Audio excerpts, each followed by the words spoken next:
నిజ నిర్ధారణకు అంతిమ నిర్ణయం DNA టెస్ట్. ఉన్నది ఉన్నట్లుగా వాస్తవాలను శోధించి వివరించే మన DNA టీవీ, మన రాష్ట్రం, మన ఛానల్. నమస్తే, వెల్కమ్ టు DNA న్యూస్. నేను తరంగిణి. ముందుగా బులెటిన్లో హెడ్లైన్స్ చూద్దాం.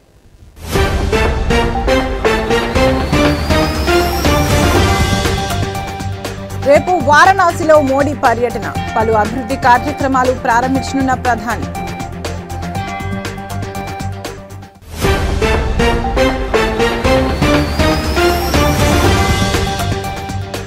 ₹17,000 కోట్ల విలువైన రుణాల మోసం కేసు.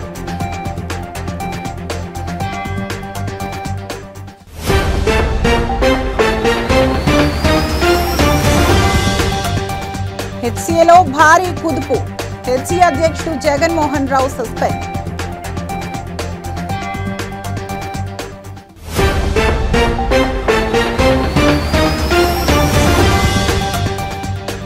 ఏపీ సంచలనంగా మారిన లిక్కర్ స్కామ్ కేసు. నేడు విజయవాడ ఏసీబీ కోర్టుకు ఎంపీ మిథున్ రెడ్డి.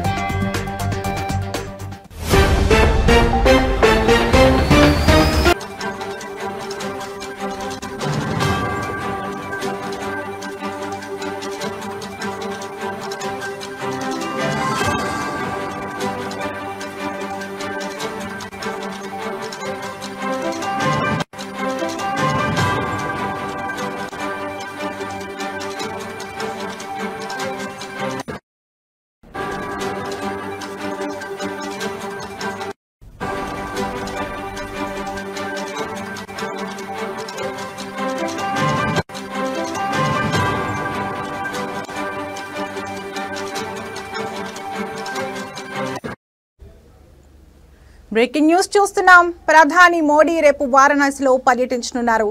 రక్షాబంధన్ కు ముందు దేశవ్యాప్తంగా రైతులకు బహుమతి అందించనున్నారు. ప్రధానమంత్రి కిసాన్ సమ్మాన్ నిధి పథకం క్రింద 20వ విడత కింద 9.7 కోట్ల మంది రైతులకు 20,500 కోట్లకు పైగా నిధులు బదిలీ చేయనున్నారు. ఉత్తరప్రదేశ్లోనే 2.3 కోట్లకు పైగా రైతులకు 4,600 కోట్లు అందించనున్నారు. ఇందులో వారణాసిలో 2.21 లక్షల మంది రైతులకు 48 కోట్లు ఇవ్వనున్నారు. ప్రతి ఏడాది అన్నదాతకు ₹6,000 చొప్పున 3 విడతల్లో ఇవ్వనున్నారు. ఇక వారణాసిలో జరగనున్న బహిరంగ సభలో మోడీ ప్రసంగించనున్నారు. 2,183.45 కోట్ల రూపాయల విలువైన 52 అభివృద్ధి ప్రాజెక్టులకు ప్రారంభోత్సవాలు, శంకుస్థాపనలు చేయనున్నారు. ప్రధాని మోడీ ఉదయం 10:30 లాల్ బహదూర్ శాస్త్రి అంతర్జాతీయ విమానాశ్రయానికి చేరుకోనున్నారు. ముఖ్యమంత్రి యోగి ఆదిత్యనాథ్, ఇతర ప్రజాప్రతినిధులు, అధికారులు స్వాగతం పలకనున్నారు.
బ్రేకింగ్ న్యూస్ చూస్తున్నాం.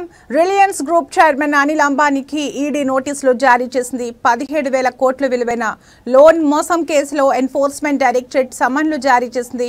ఆగస్టు 5న ఢిల్లీలోని ఈడీ ప్రధాన కార్యాలయంలో హాజరు కావాలని నోటీసులో పేర్కొంది. మనీ లాండరింగ్ నిరోధక చట్టం కింద ఈడీ విచారణ చేయనుంది. జూలై 24న ముంబైలో అనిల్ అంబానీ గ్రూప్కు చెందిన 35 ప్రాంతాల్లో ఈడీ సోదాలు నిర్వహించింది. 50 కంపెనీలు, 25 మంది బిజినెస్ పార్ట్నర్స్ ఇళ్లపై 3 రోజుల పాటు సోదాలు నిర్వహించింది.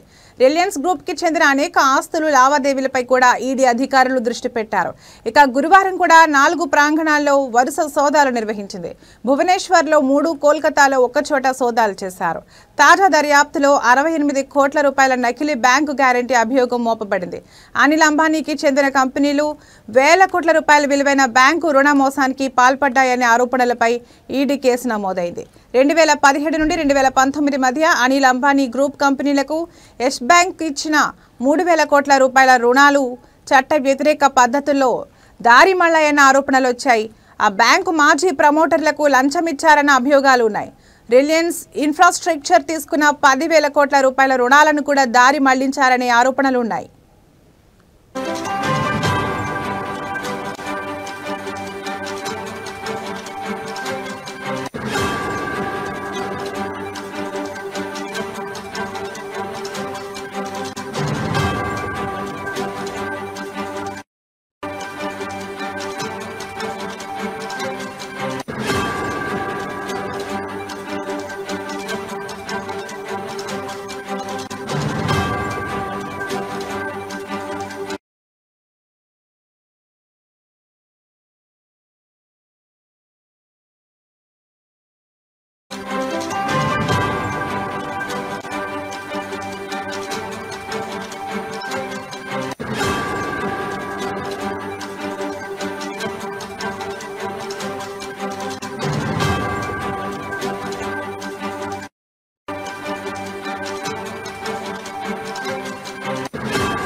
బ్రేకింగ్ న్యూస్ చూస్తున్నాం.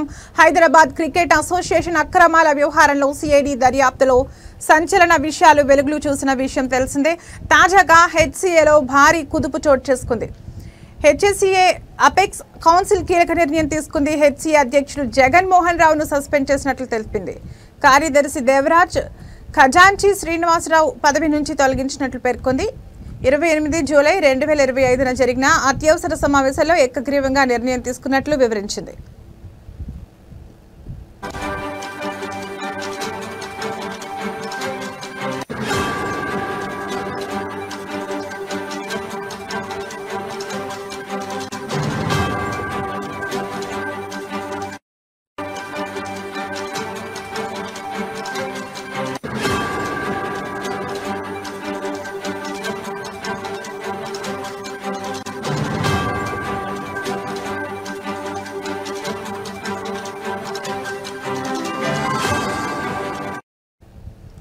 నిధుల దుర్వినియోగం, మోసం, అధికార బల దుర్వినియోగ ఆరోపణల నేపథ్యంలో సిఐడి, ఈడీ సంస్థలు ఆరోపణలపై దర్యాప్తు చేపట్టినట్లు హెచ్సిఏ వెల్లడించింది.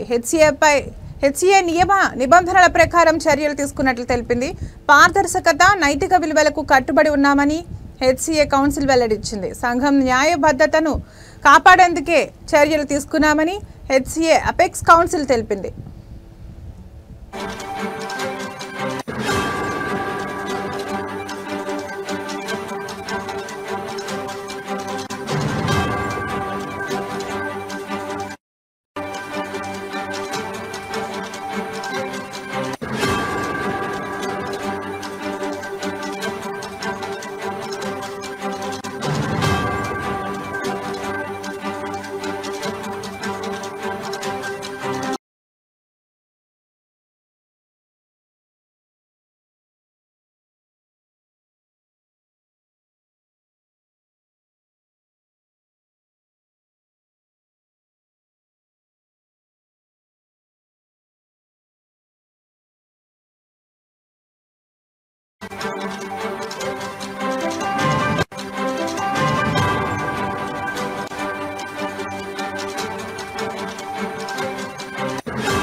బులెటిన్లో మరో బ్రేకింగ్ న్యూస్ చూస్తున్నాం. ఆంధ్రప్రదేశ్లో సంచలనంగా మారిన ఏపీ లిక్కర్ స్కామ్ కేసులో రోజుకో కీలక పరిణామాలు చోటు చేసుకుంటున్నాయి. సిట్ అధికారులు ఓవైపు దర్యాప్తులో దూకుడు చూపిస్తున్నారు. మరోవైపు ఈరోజు ఎంపీ మిథున్ రెడ్డిని కోర్టులో హాజరుపరచనున్నారు. రాజమండ్రి సెంట్రల్ జైలు నుండి విజయవాడ ఏసీబీ కోర్టుకు బయలుదేరారు YCP MP Mithun Reddy. Rajahmundry central jail నుంచి మిథున్ రెడ్డిని రోడ్డు మార్గంలో విజయవాడ తీసుకెళ్తున్నారు పోలీసులు. ఏపీ లిక్కర్ స్కామ్ కేసులో గత నెల 20వ తేదీ నుంచి రాజమండ్రి సెంట్రల్ జైల్లో రిమాండ్లో ఉన్నారు మిథున్ రెడ్డి. అయితే ఇవాళ్టితో రిమాండ్ గడువు ముగుస్తున్న నేపథ్యంలో ఇవాళ విజయవాడలోని ఏసీబీ ప్రత్యేక న్యాయస్థానంలో హాజరుపరచనున్నారు సిట్ అధికారులు. ప్రత్యేక వాహనంలో ఎస్కార్ట్ పోలీసులు మిథున్ రెడ్డిని రాజమండ్రి సెంట్రల్ జైలు నుంచి రోడ్డు మార్గంలో విజయవాడ తీసుకువెళ్తున్నారు. రాజమండ్రి సెంట్రల్ జైలు నుండి బయలుదేరిన సమయంలో జైలు వద్ద భారీగా పోలీస్ బందోబస్తు ఏర్పాటు చేశారు.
బ్రేకింగ్ న్యూస్ చూస్తున్నాం. రాష్ట్ర వ్యాప్తంగా సంచలనం సృష్టించిన సృష్టి ఫెర్టిలిటీ సెంటర్ కేసులో కీలక పరిణామం చోటు చేసుకుంది.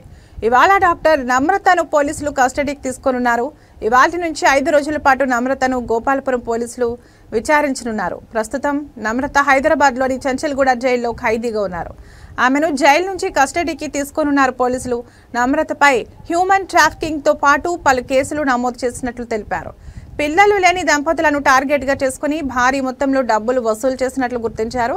సృష్టి ఫెర్టిలిటీ సెంటర్లో సరోగసి మాటున శిశువుల విక్రయాలు జరిపినట్లు నిర్ధారణ కావడంతో డాక్టర్ నమ్రతను పోలీసులు అరెస్ట్ చేశారు.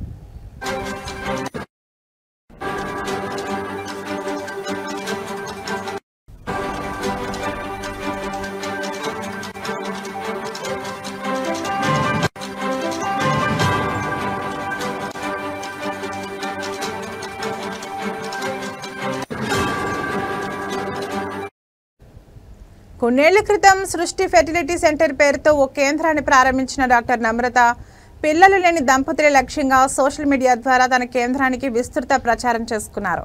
యూట్యూబ్, ఇన్స్టాగ్రామ్, ట్విట్టర్, ఫేస్బుక్ ద్వారా రకరకాల వీడియోలు, పోస్టులు చేసేవారు.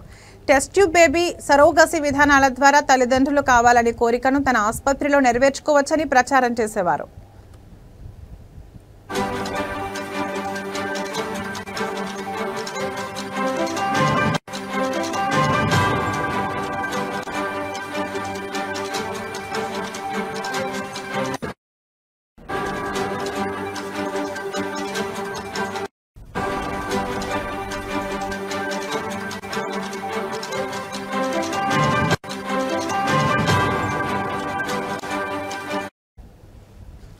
అంతేకాక తమ క్లినిక్లో ఉచిత పరీక్షలు అంటూ ఆకట్టుకునేవారు. డిజిటల్ ప్రచారంతో సృష్టి ఫెర్టిలిటీ సెంటర్ పేరు మారుమోగేలా చేసి పిల్లలు లేని దంపతులు క్యూ కట్టేలా చేసుకున్నారు. అనంతరం దంపతుల బలహీనతను ఆసరాగా చేసుకుని అక్రమ మార్గంలో చిన్నారులను కొనుగోలు చేసి వారికి అప్పగించినట్లు తెలుస్తోంది. కాగా నమ్రత కస్టడీ విచారణలో కీలక విషయాలు వెల్లడయ్యే అవకాశం ఉంది.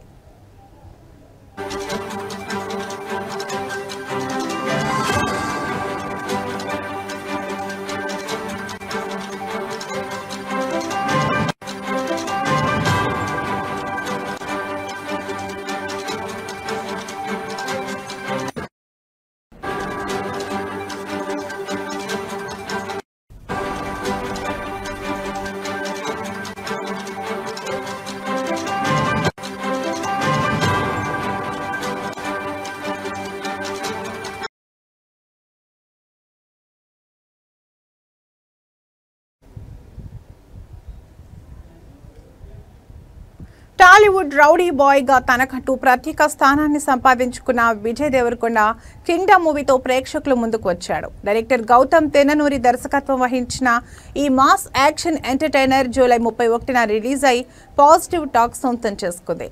ఫస్ట్ టైం 2 విభిన్న పాత్రల్లో కనిపించిన విజయ్ ఫ్యాన్స్ లో జోష్ నింపాడు. దీంతో బాక్సాఫీస్ వద్ద కింగ్డమ్ కలెక్షన్ల జోరు కొనసాగుతోంది. విజయ్ దేవరకొండ బాక్సాఫీస్ ను కుమ్మేశాడు. మొత్తంగా ఇరు తెలుగు రాష్ట్రాల్లో కలిపి 9.92 కోట్ల రూపాయల షేర్, 18 కోట్ల గ్రాస్ వరకు కలెక్ట్ చేసినట్లు టాక్ వినిపిస్తోంది. యుఎస్ లో ఇప్పటికే $1.1 మిలియన్ కంటే ఎక్కువగానే గ్రాస్ వచ్చింది. అంటే 8 కోట్లకు పైగా ఓవర్సీస్ లో వచ్చాయి. ఈ సినిమా హిట్ అనిపించుకోవాలంటే 53.50 కోట్ల షేర్ రాబట్టాలి. పాజిటివ్ టాక్ సొంతం చేసుకున్న ఈ మూవీ వీకెండ్ రోజుల్లో వచ్చే కలెక్షన్స్ తో రీచ్ అవుతుందా లేదా అనేది తెలియాల్సి ఉంది.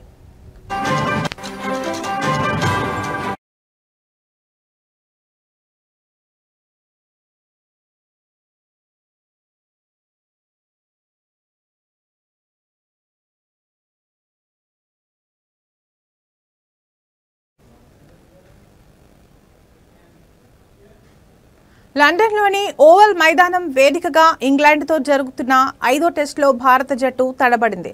తొలి రోజు ఆట ముగిసే సమయానికి కీలకమైన 6 వికెట్ల నష్టానికి 204 పరుగులు చేసింది టీమిండియా. అయితే వరుస క్రమంలో వికెట్లు కోల్పోయి కష్టాల్లో పడిన జట్టును middle order batter Karun Nair అర్ధశతకం చేసిన ఆదుకున్నాడు.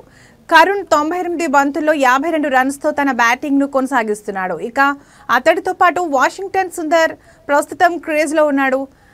కాగా టీమిండియా బ్యాటర్లలో ఓపెనర్ యశస్వి జైస్వాల్, కేఎల్ రాహుల్, రవీంద్ర జడేజా, కెప్టెన్ గిల్ తీవ్రంగా నిరాశపరచగా సాయి సుదర్శన్ పర్వాలేదనిపించాడు. అయితే ఇంగ్లాండ్ బౌలర్లలో జోష్ టంగ్, అట్కిన్సన్ తలా 2 వికెట్లు తీసుకోగా క్రిస్ ఓక్స్ ఓ వికెట్ పడగొట్టాడు. అయితే టీమిండియా బ్యాటింగ్లో విఫలం కావడానికి ప్రధాన కారణం మాత్రం ఓవెన్లో కురిసిన వర్షమే అని చెప్పాలి. ఎందుకంటే వరుస విరామాల్లో వాన పడడంతో స్టేడియం పచ్చిగా ఉండటం వల్ల ఇంగ్లాండ్ బౌలర్లకు అనుకూలంగా మారింది. దీంతో వరుస సెషన్స్లో టీమిండియాపై ఒత్తిడి పెంచి వికెట్లు సాధించగలిగారు. మరోవైపు శుభ్మన్ గిల్ వరుసగా 5వ టెస్టులోనూ టాస్ ఓడిపోవడం జట్టు వ్యూహాలపై తీవ్ర ప్రభావం చూపింది.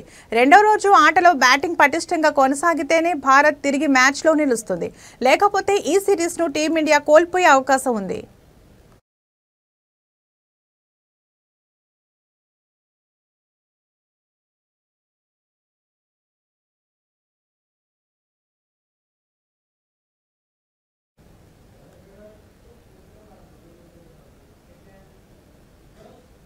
ఇవి ఇప్పటివరకు ఉన్న బులెటిన్ అప్డేట్స్.